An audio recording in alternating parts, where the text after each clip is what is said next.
you are just getting super, super good at one capacity. And if you're lucky and you ride the razor of cutting your diet down and doing your training right, you will be the champion of that. But as soon as you take off your bike helmet and get off the bike, you might as well be you're like a toddler. You're weak. You're imbalanced. Welcome to the Spartan Endurance Series on Spartan Up Podcast with host Johnny Waite. Hey guys, this is Johnny Waite, host of Spartan Up Podcast, and particularly the Spartan Up Endurance episodes. This next episode is with Hunter McIntyre, the sheriff, the bulk pony. Biceps win races. This guy's personality is huge, but you know what else is huge? His body. This is an endurance guy who walks around at 215, 220, and still crushes endurance races. So we're going to find out how he does it, and if you're a bigger endurance athlete, how you can apply the same principles to find your best success. This episode of Spartan Up is brought to you by Gone Rogue high-protein chips. Visit Amazon or GoneRogueSnacks.com and use the promo code SPARTAN25 to get 25% off. Hey Spartans, I am here with a familiar face to most of you, Hunter McIntyre. Hunter, you are a bit of an anomaly in the Spartan endurance end of things. And I want to talk about that. I want to talk about how you achieve success with a different body type than most of those wiry little bastards running up and down the hill. Yeah, it's a beautiful thing. You know, it's a unique position to be over 200 pounds, which I have been for my entire Spartan career. I saw a picture about from 4 years ago when I did the 2017 Spartan race in NorCal, and I was 198 pounds. Like, nobody believed it. So I put myself on the scale, and I just showed everybody. And, like, even waking up, you know, in the morning when I'm usually bone dry, I've always basically been on that line of 200 to 215, 220. And I learned it probably, Joe always begged me to get skinnier. He'd always tell me, he said, Hunter, if you could take 20 pounds off, you would have won 5 world titles with me already. Yeah. And I'm like, dude, one, I don't want to be that man, and two, I don't want to know what it feels like to be that man. I love being the powerhouse that I am. I love being a larger athlete, a strong guy. I want to move the mountain. I don't want to run to the top of it. And that's why I thought you'd be such a fascinating guest for this podcast. I know you've been on lots of Spartan Up podcasts before. You've been on the main podcast. You've been on the DECA podcast. I mean, you're everywhere. But when I said I was going to reach out to you on this one, it was very much about endurance, because I think when people think of endurance, they think about a slim person going for a long distance in a straight line. Not always a straight line. It can be a winding path. But I mean, that's the assumption, right? And and in my mind, you're drawing a completely different definition of endurance, because you're competing not just in point-to-point races, but in fitness competitions as well. And so talk to me about what endurance means to you. Like, how do you define endurance, and how do you achieve it? Well, the definition of endurance, I guess, would be, in my book, is just taking an object moving it through time and space, and your ability to move an object through time and space either at a certain speed or for a certain distance or for a certain amount of time. Now, all of us are blessed with certain, you know, with whatever body we're given, and there's not much you can do to change it. You know, if you're born and you end up popping out at 5'7" and 150-pound frame, you may be able to push 30 pounds up or 30 pounds under, but it's going to be very, very hard to even get within those two windows of that space. And you're never going to end up being 6'2" and 200 pounds. It's just not going to happen. Yep. And for me, being a larger guy, I'm stuck with what I have. And, you know, the idea of endurance is you should test how fast you can go. You should test how far you can go. You should test how long you can go. And, you know, now that Spartan Race is the umbrella company for the majority of the brands that I compete in, you know, I've won the 24-hour title at World's Toughest Mudder. I've won the short course world title for Spartan Race. I've done everything, all the distances and all the time. And I think the only major thing I haven't won in Spartan Race is actually the Spartan Race World Championship. That has always been the hardest one for me to get, because it's the furthest from what my capabilities can do. But I've been close. I've been in 3rd place, 5th place, 5th place, 6th place, and 7th place. Those have been my placements.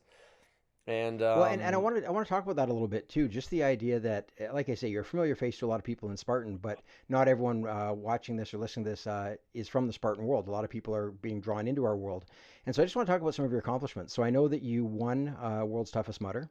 You, like you say, you've won the Spartan Short Course World Championships. You've won multiple other OCR World Championships. You recently won the National High Rocks competition. You're the defending world champion in High Rocks, which I know is an intense fitness competition. So yeah. but also recently I've been following your marathon mission and seeing your 5K times. And so I just want to put it in the context of times for runners, because a lot of people watching this, are drawn to endurance through the running world.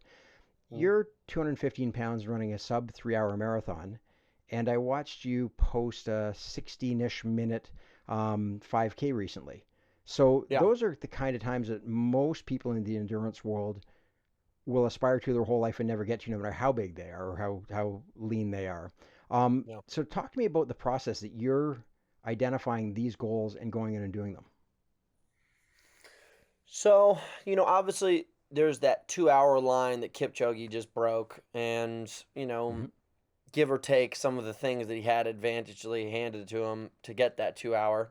No offense to him, but it was kind of a science project. Sure, yeah. Um, and people look at that, and 2 hour marathon is something very easy to conceptualize. Like, it's like 2 hours, one marathon. Whoa. Most people, the average marathon, I believe, is over 4 hours. So it's like an Yep. unfathomable amount of speed. Now, I thought about it and I was like, yeah, that's really impressive, but I'm not a 115-pound, 5'3" black man. I am a 6'2", Hmm. 215-pound white man. And Yep. I literally live in a different world than this person. And I know that Clydesdale marathoning used to really be a big thing back in the 80s and 90s, and then it kind of faded out. And now I'm trying to bring that swing back. The pendulum's coming back. You're starting to see all of these Yep. athletes that are larger doing endurance events, and it's pretty cool. Like, and I've always said biceps win races. I've always told people that big muscles can get the job done. You don't have to be skinny to Sure. win. And I'm basically trying to set the world record, which is currently at 2 hours and 37 minutes for the 200+ pound marathon. I would like to Yep. break that record in wall breaking it, go down through 235 all the way down to 230. That would be like, Yep. my A goal is breaking it, my B goal is 235, my C goal is obviously the 2 hour and 30 minute mark, which would be 5 minute and 43 second miles for 26 miles. And when I've watched your training for this, when you were training for the sub 3, you were pushing, I think it was 300 plus pounds of bench press, and you did it basically the day before the race and said, I want to be able to know that I can do this as I'm running, so I'm not compromising that strength in order to get the speed. So I think Yep. that's the part that baffles a lot of people, because they would imagine that if you're trying to build that kind of endurance to go that fast for that long, the secret would be to compromise on that strength, to give that up. And that's where you're an anomaly, where you're saying, I'm not going to do that because I'm still competing in these other areas, and I want to be that big guy who can do that speed. So how if you're talking to somebody who wants to follow what you're doing, and they, they've been fascinated by the endurance world, but they don't want to give up that strength and that size, what kind of Well, process are you creating for that? why I think this project's so interesting is because it's a science project, and what it is not a marathon. Training is this straight line. What I'm doing is kind of an X. So what I have to do is I have to cover the distance and the training that it takes to get just fast enough to cover it. But then the other line that I have to meet is holding on to the mass that it takes to stay over 200 pounds. When I started Yep. this journey, I ran my first ever marathon January 26th. I didn't train a day at all. I was currently like off-season bodybuilding mode, and I just said, I'm going to show up for this marathon and see what happens. I showed up, I ran a Set your 254, I real your believe. real baseline, like this is what you start at. Yep. Just base. Literally a fit guy. I'm always going to be able to do things, but I just broke the 3 hour mark with no training whatsoever. And at the time, I was around 214 pounds. And now I brought myself down, and now I'm in this 206, 208, weight right now. And I have to hit this science project where we have to hit the X perfectly. My speed has to be perfect, and my weight has to be perfect. it'd be very hard for me to say I'm going to get that 230 if I'm at 205, 207, 208. It'd just be like if Yep. I asked you to run a Spartan race and I just put an 8-pound weight vest on you, even though that's a small number to most people, you'd notice it. You'd notice it. Sure. And if I could just somehow take this weight vest and just keep on whittling it off slowly, but make sure I hit the X just perfectly so that when I do race that day, I'm at 200 pounds flat and I'm in perfect enough shape that I can sustain 543 miles. Now, if I all of a sudden shot under and weighed 185 miles, you have to understand just through all the testing that I've done with one of my running coaches, Rich Diaz, the amount he has this thing where he's able to move the bar of my weight based on the stats of my VO2 max, and it shows how much my VO2 max would improve, how much my calorie expenditure would decrease. Just by dropping off, 5 pounds, I'm spending maybe 150 to 200 calories less per hour sometimes. Yep. And it goes up exponentially at a certain point.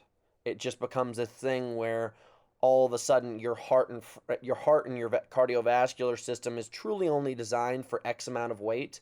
And then all of a sudden, the further you get away from that center, it starts to cost more and more and more. Yep. So what I'm doing is, I'm holding a Budweiser can right now. This is a chill week for me. Usually I will have done 2 workouts today already, and I have to measure all of my food. All I've had this morning is a cup of coffee, a double bacon, egg, and cheese, and a Budweiser, and it's already 3 o'clock in the afternoon. That's not going to cut it. Yeah. Yeah. So a normal day of training is around 8 to 18 miles of running with either mountain biking or weightlifting as the B session. And it's going to be around 4,000 to 5,500 calories every single day. And, Yep. just to give you guys an example, it's 200 calories for 2 cups of rice. And if you think about that, if I did 10 cups of rice, that's 2,000 calories, and 10 cups of rice is a lot. I still have to come up with Sure. another Yeah. 2,000 to 3,500 calories for the rest of the day. Yep. So it's a So, significant amount. and when you're describing that and talking about the lighter and the efficiency, I remember reading an interview with Lance Armstrong where after he stopped racing cycling, and he said people used to think that I was the fittest man on earth. He said I was just the skinniest, fastest cyclist. He said I couldn't lift a thing. Like when you talk about like Kipchoge, for example, incredibly specific skill and really best in the world, and yet it isn't transferable to other areas. He can't then go and do other things at a high level because he's putting everything into that basket. So when you've just come back from the High Rocks Championships and won, and I love your bravado going into it, putting bounties on you on yourself, anyone who can beat you. So talk to me about that world and where endurance plays in that, because like for example, I remember years ago watching when CrossFit first busted out and they had their fittest person on earth documentary or whatever. I can't remember what it was called. Every Second Counts, I think. And they showed the endurance event, and the endurance event was like a half-mile run up and down this hill, and that was the endurance event. And when you're competing against those guys and you're bringing this just level of endurance that was not even imaginable to them a while ago, how does that translate in a long competition? Well, interestingly enough, I think so. I've been training now professionally, competing for 10 seasons, and I've been training at a high level, at least in my mind, for 13 years. And interestingly enough, whenever I get really sport specific, I Yep. really do tip the teeter-totter in a very, very awkward way. When I was doing CrossFit, sure, I could snatch 245 pounds, which is not the most of anybody, but also I could do ring muscle ups into 70-pound dumbbell snatches, into rowing really fast. Like I could do like these circuits that were incredible. You'd be blown away. I could move like more weight and a faster speed than the majority of the humans on the planet. And it was just such like a narrow scope of fitness. It really is. Yep. Even though they're incredibly fit, are they fittest on earth? I hate even arguing it because it's not even worth the time and our breath. Sure. And then I'm going over towards this marathon. I'm going towards something that very few people want to do in the world at such a high level of capacity. To be able to get that fit, I have to remove from all of my strength. I have to remove from all of my well-roundedness. I'll tell you, last year when I set the world record at High Rocks, I also shortly thereafter set the world record at Murph. I was in a very good position where literally from the couch I could get up and walk in any direction. If you're like, hey Hunter, we're going to have a bench press contest. Hey Hunter, we're going to go do a 5K. Hey Hunter, we're going to see who has the tallest vertical jump. In the room, across the board, I would probably be the highest scores on average against everybody. When I was training for CrossFit, my levels on one side of the fence were extremely high. My levels on the other side of the fence, like my endurance, was actually extremely low. I had changed my muscle mass and my body's capacity to be able to do what I normally did do. And I can already tell you, while training for this marathon, I was pretty sick. I got sick with stomach flu leading up to the national championship this last week. So I wasn't my best, but at the same time, I also had my worst time I've ever done at High Rocks. Yep. It's just like a triathlon. And it was still good enough. It was still good enough. Don't get me wrong. Like it was still good enough because I built myself to be a beast over the past decade. But I will say it's just like what Lance Armstrong was saying is like, no, you're not the fittest person on earth. You are just getting super, super good at one capacity. And if you're lucky and you ride the razor of cutting your diet down and doing your training right, you will be the champion of that. But as soon as you take off your bike helmet and get off the bike, you might as well be you're like a toddler. You're weak. You're imbalanced. So what is it then that inspired you to not compromise? Like not go down that ego path of I'm going to be the strongest in the world period on that one thing, or I'm going to be the fastest in the world period on that one thing. Like you're like you say, it is a science experiment. You really are changing the game and doing it on your own terms. So how what process did you go through to get there? Like as far as mentally to want to do this? Well, around 2016, I trained my butt off to go win the Spartan Race World Championships, and I had just a fiasco happen where they changed the rule the day before on kicking the bell. It was always you could kick the bell, and then the day before, I didn't go to the briefing because I was like, I've run 50 Spartan races. Why do I need to know the rules on Spartan Race all of a sudden? They changed the rule, and you could no longer kick the bell.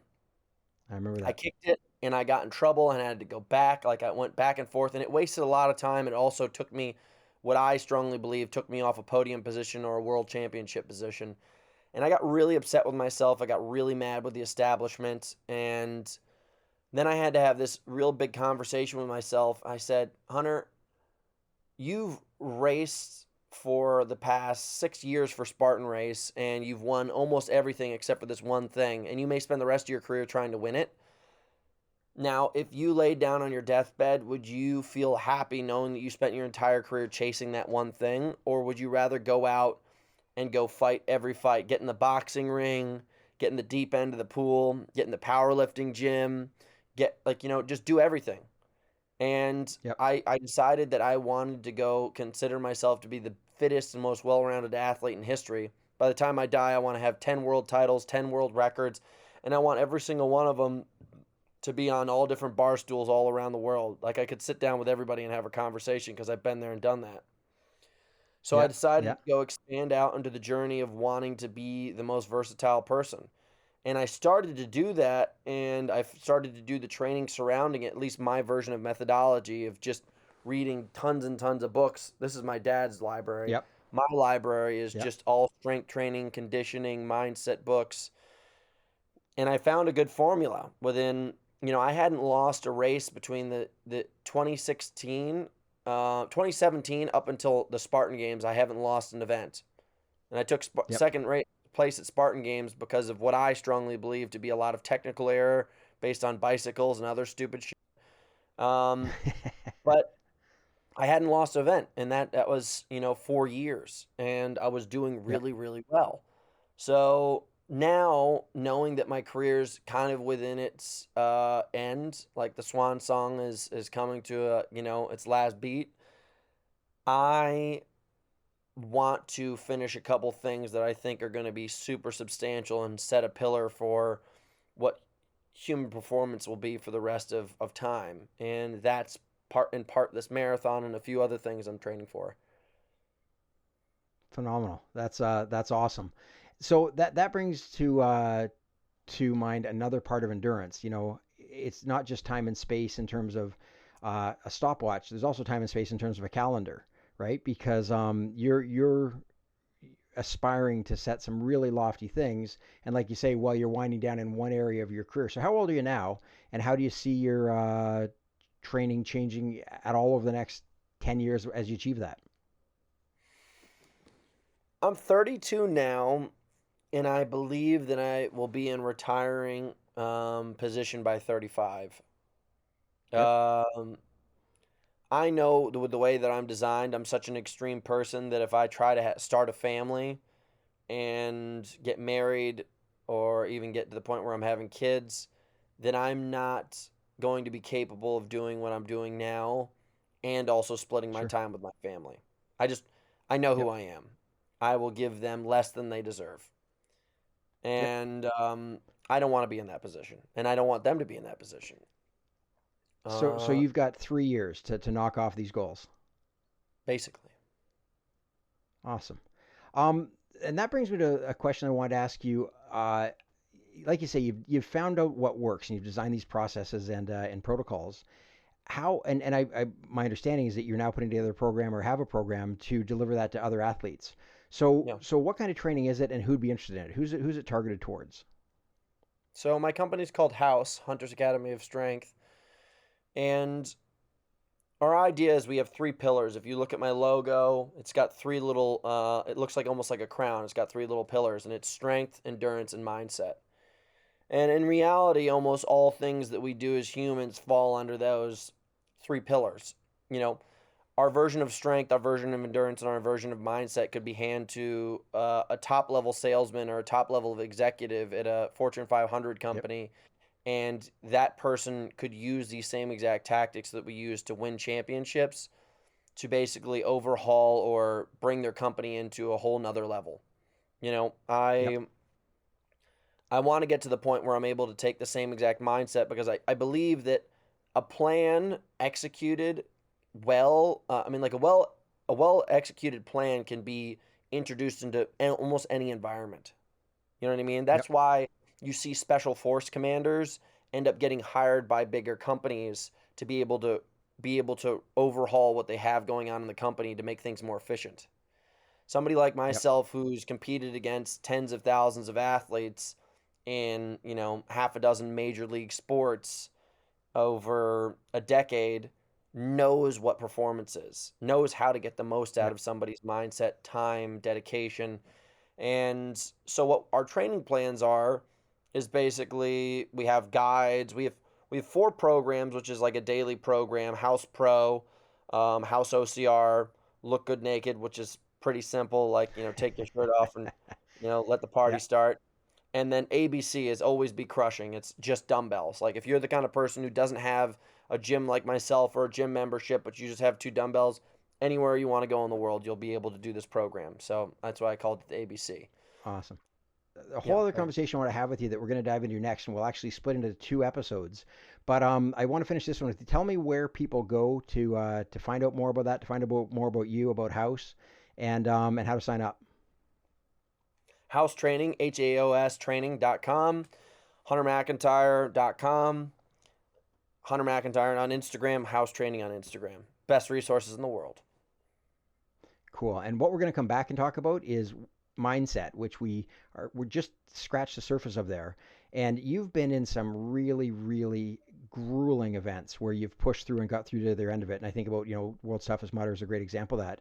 I want to talk about your approach to endurance in terms of what goes beyond training, what goes beyond conditioning, what goes to just hanging in there and getting it done. So everyone come on back. We're going to have that conversation.